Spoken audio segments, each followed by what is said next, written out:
O início do século XX foi marcado por um avanço tecnológico muito grande, industrialização, transportes, comunicação e a expansão imperialista que vai eclodir na Primeira Grande Guerra Mundial. E é nesse contexto que surgem as correntes das vanguardas europeias: futurismo, o expressionismo, cubismo, dadaísmo, surrealismo. Esse é o nosso tema de hoje. Mas antes de tudo, eu convido você a se inscrever no canal, dar um like, acessa o sininho e acompanhe aí as novidades, as vanguardas europeias. A palavra vanguarda deriva do francês avant-garde, termo militar que designa aqueles que vão à frente na campanha para abrir os caminhos.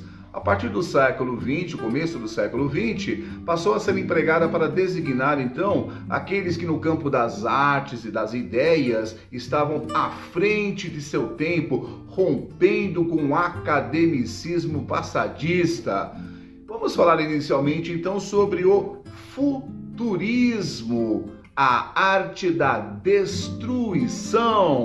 O Manifesto Futurista, de autoria do poeta italiano Filippo Marinetti, é publicado em Paris em 1909 e propunha a ruptura com o passado e, mais que isso, destruir o passado. A velocidade, o progresso, a coragem, a audácia e a revolta, o soco e a bofetada, a guerra, única higiene do mundo, segundo esta proposta futurista.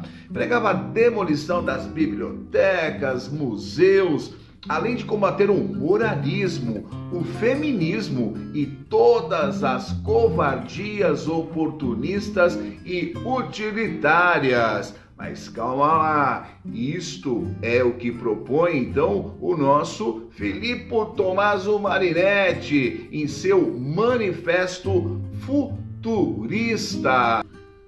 Vamos então aqui falar sobre Ode Triunfal do Álvares de Campos, heterônimo de Fernando Pessoa, cantando o progresso, a máquina, a eletricidade.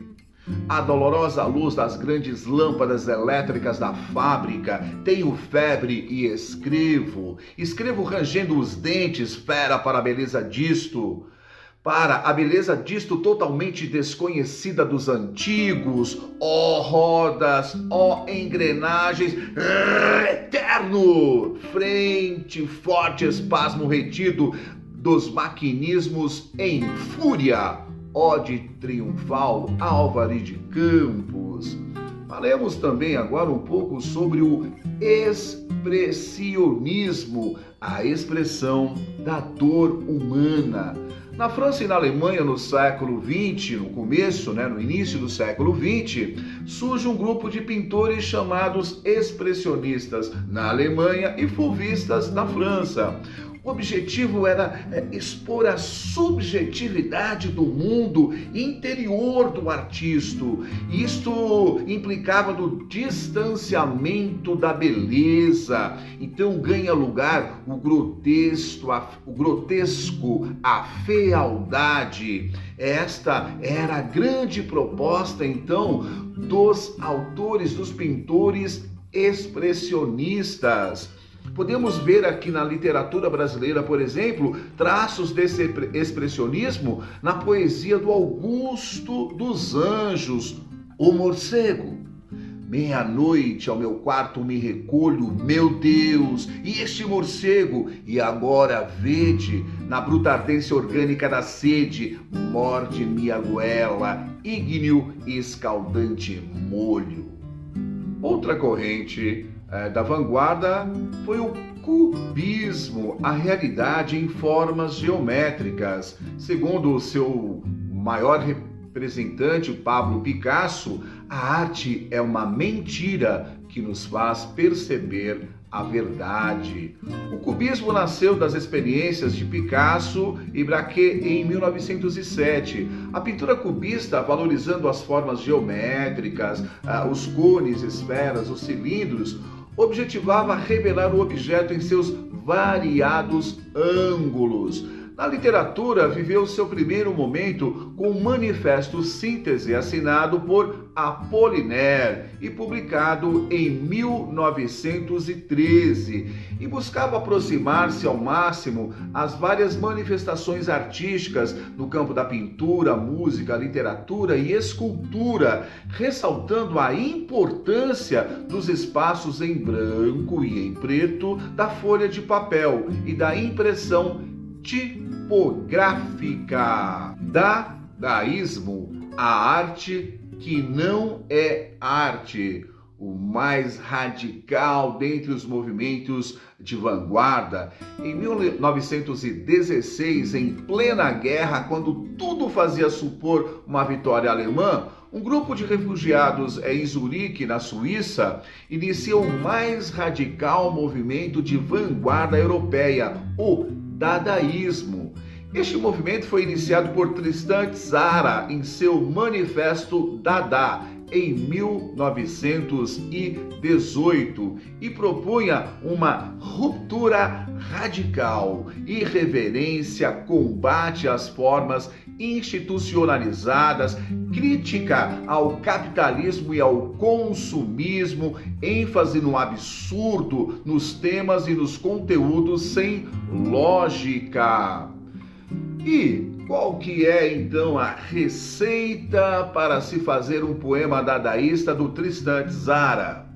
Pegue um jornal, pegue uma tesoura, escolha no jornal um artigo do tamanho que você desejar dar ao seu poema.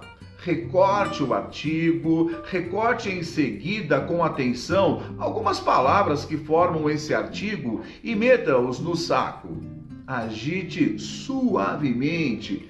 Tire em seguida cada pedaço um após o outro. Copie conscienciosamente na ordem que elas são tiradas do saco. O poema se parecerá com você. Ei-lo um escritor infinitamente original e de uma sensibilidade graciosa, ainda que incompreendido pelo público. Outra corrente de grande penetração à época e que vai deixar os seus ecos foi o surrealismo, a arte do sonho, do subconsciente, da não razão. E aí nós vamos ter já uma grande influência do freudismo. O Manifesto Surrealista foi lançado em Paris em 1924 por André Breton, um ex-participante do dadaísmo que rompera com Tzara. Importante salientar que o surrealismo é um movimento iniciado num período entre guerras, entre as cinzas da Primeira Grande Guerra Mundial e a ascensão do nazifascismo e da Segunda Grande Guerra. O movimento recebeu forte influência das teorias psicanalíticas de Freud. A partir daí, o universo do inconsciente, do subconsciente, o universo onírico, despertam um grande interesse e são um grande mote da arte surrealista. Os escritores do surrealismo rejeitaram o romance e a poesia em estilos tradicionais e que representavam os valores sociais da burguesia. Nós temos como exemplo aqui no Brasil a obra Macunaíma, publicada em 1928 pelo Mário de Andrade, que sofre grandes influências dessas manifestações das vanguardas europeias.